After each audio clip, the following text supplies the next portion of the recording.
अस्सलाम वालेकुम। ओके जी, तो हमने intratemporal complications of otitis media complete कर ली थी। अब हम चलते हैं intracranial complications of otitis media, जिसमें सबसे पहली कॉम्प्लिकेशन आ जाएगी हमारी एक्स्ट्रा ड्यूरल एब्सेस, जिसको हम एपीड्यूरल एब्सेस भी कह रहे होंगे। तो ये शुरू करने से पहले हम समझ लेते हैं कि जो एनाटॉमी क्या है, जो हमारा एपीड्यूरल स्पेस है वो कौन सी स्पेस होती है। ये मिसाल के तौर पर अगर हमारा सारा का सारा बोन है, स्कल बोन है, जो हमारी स्कल की बोन होती है वो बोन है, उसके पीछे पीछे अब हम जा रहे हैं। मिसाल के तौर पर अगर ये हमारा ब्रेन है ना, तो ब्रेन और स्कल के दरमियान में कौन सा स्ट्रक्चर पाया जाता है वो पढ़ते हैं। सबसे पहले हमारा आ जाएगा ड्यूरा मैटर, एराक्नोइड मैटर और पाया मैटर। इन दोनों को मिला के हम मेनिंजेस कह रहे थे, आप लोगों ने पढ़ा होगा, ठीक है। और ड्यूरा मैटर और स्कल बोन के दरमियान में जो स्पेस पाई जाती है उसको हम कह रहे होते हैं एपीड्यूरल स्पेस, ठीक है। इसके अंदर जो एब्सेस बनेगा उसको हम कहेंगे एक्स्ट्रा ड्यूरल एब्सेस, ठीक है। अब एब्सेस देख लेते हैं कि एब्सेस हम किसे कह रहे होंगे। एब्सेस उस कंडीशन को कहेंगे जब किसी एरिया के अंदर कोई इन्फ्लामेटरी फ्लूइड पाया जाए, ठीक है, उसके अंदर पस पाई जाए, उसके अंदर डेबरी पाया जाए, मतलब सेल्स टूटे फूटे जो बैक्टीरिया टूट रहे हैं, जो या फिर जो हमारे वाइट ब्लड सेल्स टूट रहे हैं, जिसको हम इनडायरेक्टली पस ही कह रहे होते हैं, ठीक है। और हमारे को माइक्रो ऑर्गेनिजम्स वगैरह जो बैक्टीरिया वगैरह, अगर ये कलेक्शन होगी ना सारी की सारी, तो इस कंडीशन को हम कह रहे हैं कि ये पस है। इस स्पेस के अंदर पास पाई जा रही है एपिड्यूरल स्पेस के अंदर, उस कंडीशन को हम कह रहे होंगे एपिड्यूरल एब्सेस। कॉम्प्लिकेशन किसकी है? ओटाइटिस मीडिया की। तो कोजेज देख लेते हैं। कोजेज में सबसे पहले हमारा आ जाएगा कोज एक्यूट सेपरेटिव ओटाइटिस मीडिया, फिर आ जाएगा उसके बाद क्रोनिक सेपरेटिव ओटाइटिस मीडिया। इन दोनों कंडीशन को समझने के लिए ना हम पैथोलॉजी करते हैं। पैथोलॉजी में आपको समझ आएगी कि एक्यूट सेपरेटिव ओटाइटिस मीडिया कैसे कोज कर रहा होगा, क्रोनिक सेपरेटिव ओटाइटिस मीडिया कैसे कोज कर रहा होगा।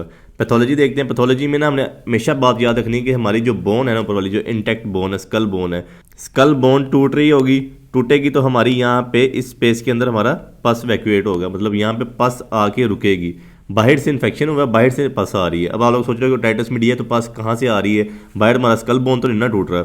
ये असल में ना जो हमारा मस्टर्ड है ना, मस्टर्ड कैविटी है, या फिर जो हमारा मिडल ईयर है, सारा का सारा बोनी स्ट्रक्चर है ना, अगर वो पस भरती जा रही अगर वो बोन इरोड होती है, मिसाल के तौर पर अगर मिडल ईयर है, ये इरोड होगी, तो यहाँ से जब ये निकलेगी ना पस, तो हमारी सबसे पहले एपिड्यूरल स्पेस के अंदर ही जाएगी, और यहाँ पे जो एब्सेस बनेगा उसको हम कह रहे होंगे एपिड्यूरल एब्सेस, ठीक है। बोन डिस्ट्रक्शन हो रही होगी, मेन एम ये है।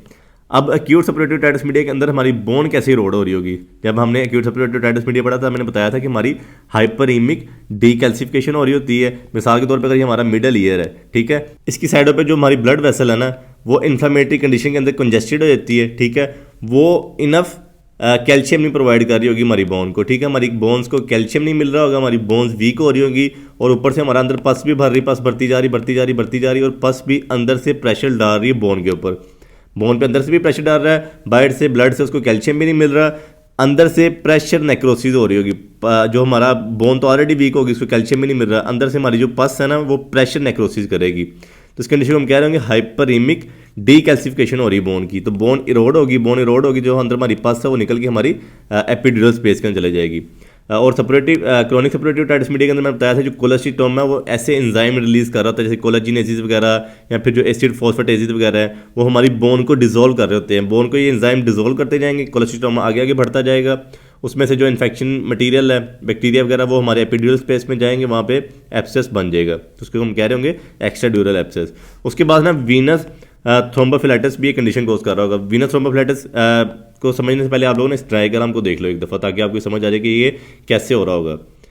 ये मिसाल के तौर पे अगर हमारा ड्यूरा मैटर है, ठीक है, तो ड्यूरा मैटर के अंदर ही हमारी ड्यूरल स्पेसिस पाई जाती हैं, जिसको हम कह रहे होते हैं कि ये हमारा स्पीरस सैजिटल साइनस है। जब आपने साइनसिस पढ़े होंगे सारे, जो हमारे ड्यूरल साइनसिस होते हैं ना, वो हमारे ड्यूरा मैटर के अंदर ही बन रहे होते हैं। वो कैसे बन रहे होते हैं? हमारा जो ड्यूरा मैटर है ना, उसके दो फ्लैप्स बन रहे होते हैं, ये दोनों डिवाइड हो जाते हैं ऐसे, ठीक है, और इसके दरमियान में ही ये कैविटी बन रही होती है, इसको हम कह रहे होते हैं कि हमारी स्पीरस सैजिटल साइनस है। मैं ऊपर से आपको ब्रेन का कट दिखा रहा हूँ, और जैसे जैसे जिस प्लेस पे ये ड्यूरल साइनसिस बनते जाएंगे, उसको हम वो स्पेसिफिक नाम देते जाते हैं। बस आप ये समझ लो कि हमारे ड्यूरा मैटर के अंदर ही ये जो साइनसिस हैं बन रहे होते हैं। अगर साइनस का इन्फेक्शन हुआ, वैसे साइनस के अंदर इन्फेक्शन है, तो इन्फेक्शन यहाँ से निकल के हमारी जो ऊपर वाली स्पेस है इसको फाड़ कर या हमारी एपिड्यूरल स्पेस के अंदर आ सकता है, मतलब हमारी बोन और ड्यूरा मैटर के दरमियान में आएगा, यहाँ पे एब्सेस बनेगा, तो इस कंडीशन को हम कह रहे होंगे एक्स्ट्रा ड्यूरल एब्सेस, ठीक है।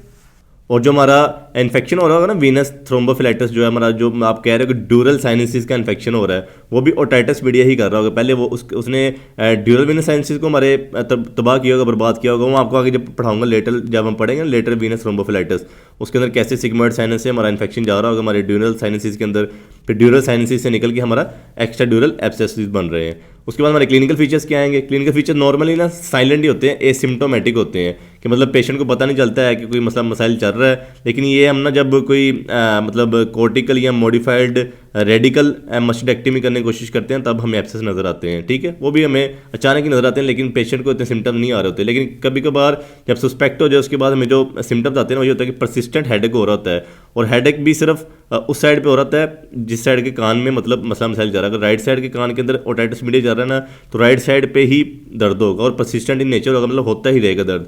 और उसके बाद कान में बड़ी स्वेयर दर्द होगी, मतलब स्वेयर एक होगी, और उसके बाद जनरल मलेज होगा, दिल वगैरह घबराएगा, और हल्का फुल्का बुखार भी साथ में होगा, और पल्सेटाइल पुलेंट एयर डिस्चार्ज हो रहा होगा। मैंने आपको पल्सेटाइल पुलेंट एयर डिस्चार्ज पढ़ाया था, जबकि मतलब जैसे जैसे हमारी टिक टिक टिक पल्स कर रही होती है ना, वैसे ही हमारा जो हमारी एक्सटर्नल ऑडिटरी कैनाल है, ठीक है, उसके अंदर ऐसे मतलब यहाँ से पास इस तरह से गिर रही होगी एक एक कतरा कतरा करके। तो हम उसको कह रहे हैं कि पल्सेटाइल पुलेंट एयर डिस्चार्ज, और साथ में हमें पेन भी फील हो रही होगी कान के अंदर।